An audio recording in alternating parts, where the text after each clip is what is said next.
Phenomena of Yogi psychic breathing.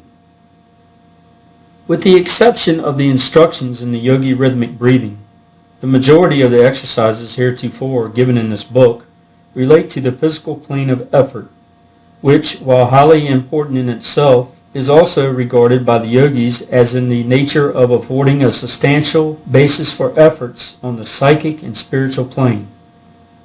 Do not, however, discard or think lightly of the physical phase of the subject, for remember that it needs a sound body to support a sound mind, and also that the body is the temple of the ego, the lamp in which burns the light of the spirit. Everything is good in its place, and everything has its place. The developed man is the all-around man, who recognizes body, mind, and spirit, and renders to each its due. Neglect of either is a mistake which must be rectified sooner or later, a debt which must be repaid with interest. We will now take up the psychic phase of the yogi science of breath in the shape of a series of exercises, each exercise carrying with it its explanation. You will notice that in each exercise, rhythmic breathing is accompanied with the instructions to carry the thought of certain desired results. This mental attitude which gives the will a clear track upon which to exercise its force. We cannot in this work go into the subject of the power of the will, and must assume that you have some knowledge of the subject. If you have no acquaintance with the subject, you will find that the actual practice of the exercises themselves will give you a much clearer knowledge than any amount of theoretical teaching. For as the old Hindu proverb says, "He who tastes a grain of mustard seed knows more of its flavor than he who sees an elephant load of it." 1. General directions for yogi psychic breathing. The basis of all yogi psychic breathing is the yogi rhythmic breath, instruction regarding which we gave in our last chapter. In the following exercises, in order to avoid useless repetition, we will say merely, breathe rhythmically, and then give the instruction for the exercise of the psychic force, or directed willpower working in connection with the rhythmic breath vibrations. After a little practice, you will find that you will not need to count after the first rhythmic breath, as the mind will grasp the idea of time and rhythm, and you will be able to breathe rhythmically at pleasure, almost automatically.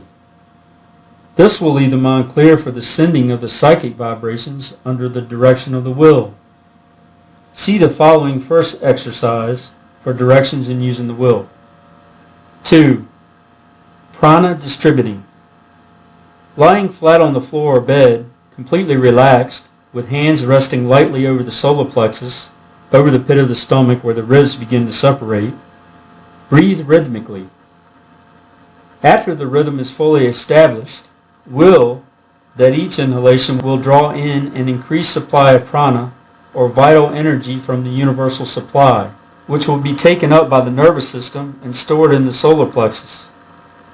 At each exhalation, will that the prana, or vital energy, is being distributed all over the body, to every organ and part, to every muscle, cell, and atom, to nerve, artery, and vein, from the top of your head to the soles of your feet, invigorating, strengthening, and stimulating every nerve, recharging every nerve center, sending energy, force, and strength all over the system.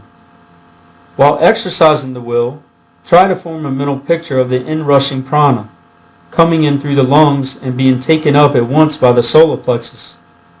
Then with the exhale and effort being sent to all parts of the system, down to the fingertips and down to the toes. It is not necessary to use the will with an effort. Simply commanding that which you wish to produce and then making the mental picture of it is all that is necessary. Calm command with the mental picture is far better than forcible willing, which only dissipates force needlessly. The above exercise is most helpful and greatly refreshes and strengthens the nervous system and produces a restful feeling all over the body. It is especially beneficial in cases where one is tired or feels a lack of energy. 3. Inhibiting pain. Lying down or sitting erect, breathe rhythmically, holding the thought that you are inhaling prana. Then when you exhale, send the prana to the painful part to re-establish the circulation and nerve current. Then inhale more prana for the purpose of driving out the painful condition. Then exhale, holding the thought that you are driving out the pain. Alternate the two above mental commands. And with one exhalation, stimulate the part, and with the next, drive out the pain. Keep this up for 7 breaths. Then practice the cleansing breath and rest a while. Then try it again until relief comes, which will be before long. Many pains will be found to be relieved before the 7 breaths are finished. If the hand is placed over the painful part, you may get quicker results. Send the current of prana down the arm and into the painful part.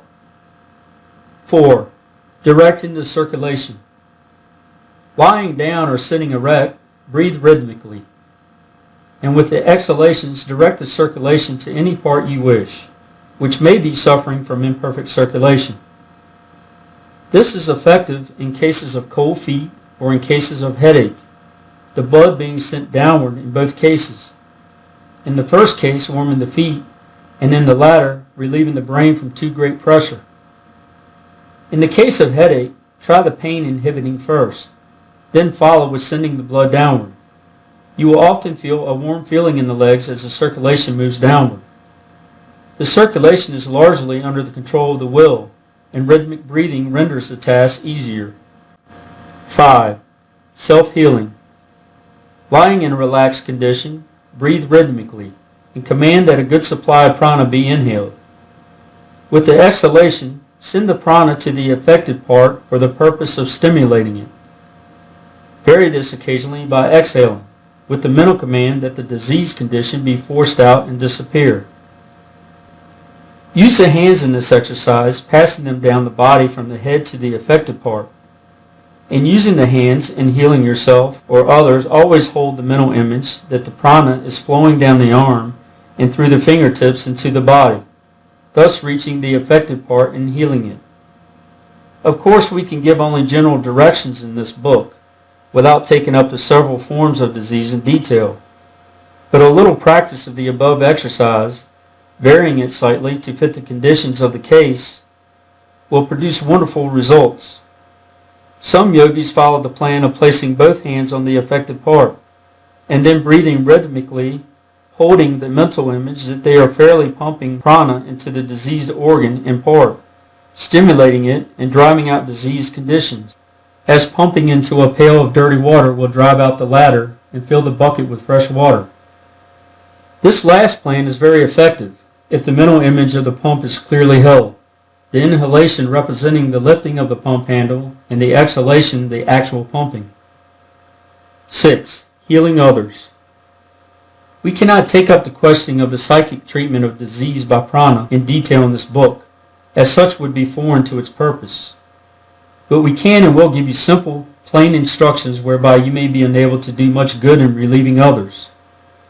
The main principle to remember is that by rhythmic breathing and controlled thought, you are enabled to absorb a considerable amount of prana, and are also able to pass it into the body of another person, stimulating weakened parts and organs, and imparting health and driving out disease conditions. You must first learn to form such a clear mental image of the desired condition that you will be able to actually feel the influx of prana and the force running down your arms and out of your fingertips into the body of the patient. Breathe rhythmically a few times until the rhythm is fairly established. Then place your hands upon the affected part of the body of the patient, letting them rest lightly over the part. Then follow the pumping process described to the preceding exercise, self-healing, and fill the patient full of prana until the disease condition is driven out. Every once in a while, raise the hands and flick the fingers as if you were throwing off the disease condition. It is well to do this occasionally and also to wash the hands after treatment, as otherwise you may take on a trace of the disease condition of the patient. Also practice the cleansing breath several times after the treatment. During the treatment, let the prana pour into the patient in one continuous stream, allowing yourself to be merely the pumping machinery connecting the patient with the universal supply of prana, and allowing it to flow freely through you. You need not work the hands vigorously, but simply enough that the prana freely reaches the affected parts. The rhythmic breathing must be practiced frequently during the treatment, so as to keep the rhythm normal and to afford the prana a free passage. It is better to place the hands on the bare skin, but where this is not advisable or possible, place them over the clothing.